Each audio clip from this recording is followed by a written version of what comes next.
Hi again. This is the second part.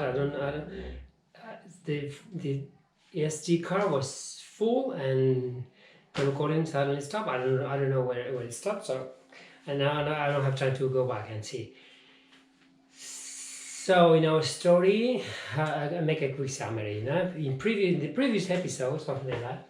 So we have this Violette Cordely, which was a woman in the beginning of the 20th century, in the 20s, who was a driver for this captain for the British Army called Noel McLean, which had no use of his legs.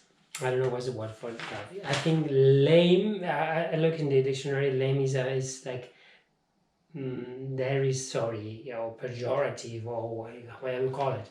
One-legged man or something. Yeah. Sorry if it's there is. Sorry.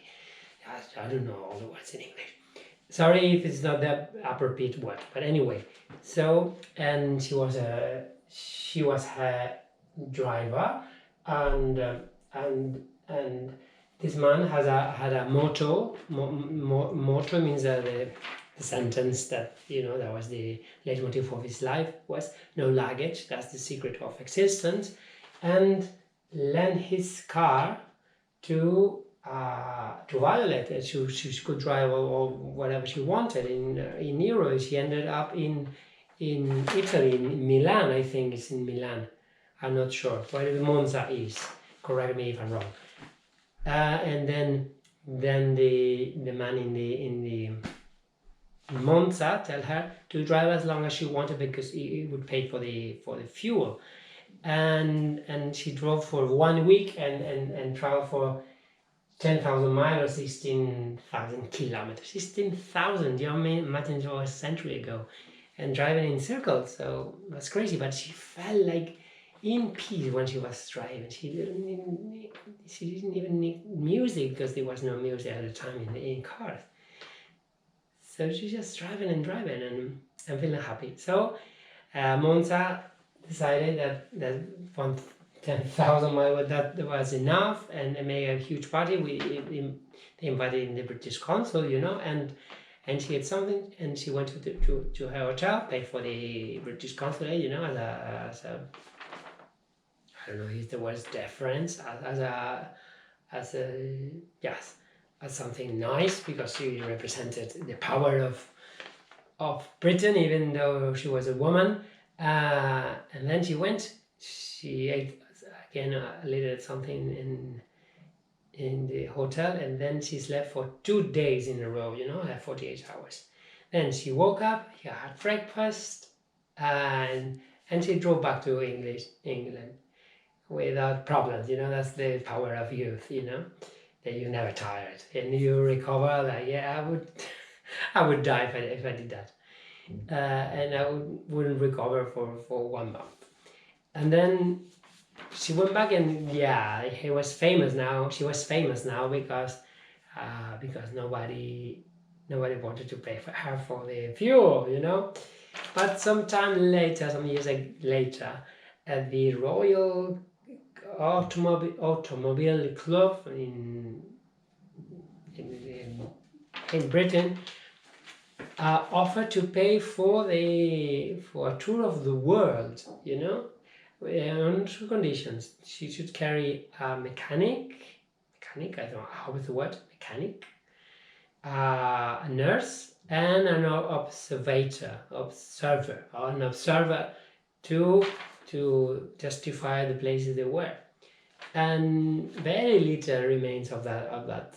Now, should be a fantastic trip. I don't know how many kilometers, but I think they travel for 60,000 kilometers, something like that, all over Europe, Africa, India, Australia, and United States. And there is the remains of that trip, some pictures and 15 minutes of I don't know how to call that, a movie without voice, silent movie. Sorry. Super tired. That's my eternal excuse. And then what else happened?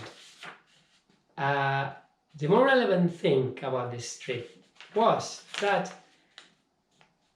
everybody, the car, this is a picture of the car, and everybody was allowed a certain weight to carry, and she appeared with no luggage.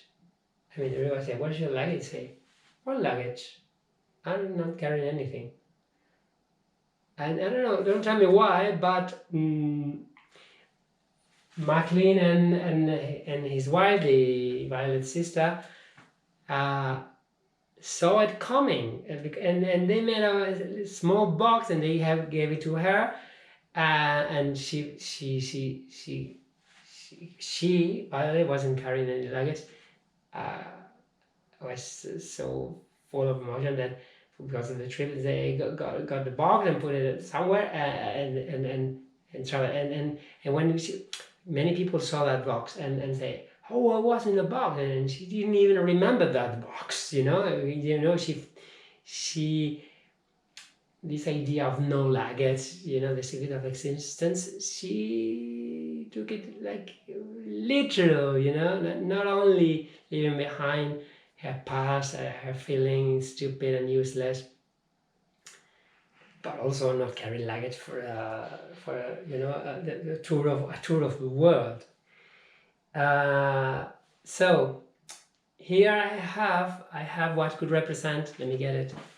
What could represent? I keep talking. The Cordely, we call it. It was Violette Cordely. The Cordely was a box like that. No, not bigger than that.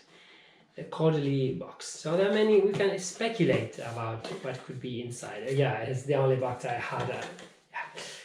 Could be nicer, but anyway, this makes the I don't know how to say that. Fait l'affaire in French. So it will be enough. Yeah. Sorry, I don't know the expression. Anyway, would do. Yeah, that box would do. So there are many things we can wonder about this box. Okay. Well, the main thing as a physicist are the dimensions. How big it is. So this is I don't know if in English you use this word. In a box like this, we call it in Spanish paralelepípedo, so maybe because it means that all the sides are parallel, and it's not a cube, it's an irregular cube. So we could measure the dimensions and calculate the volume.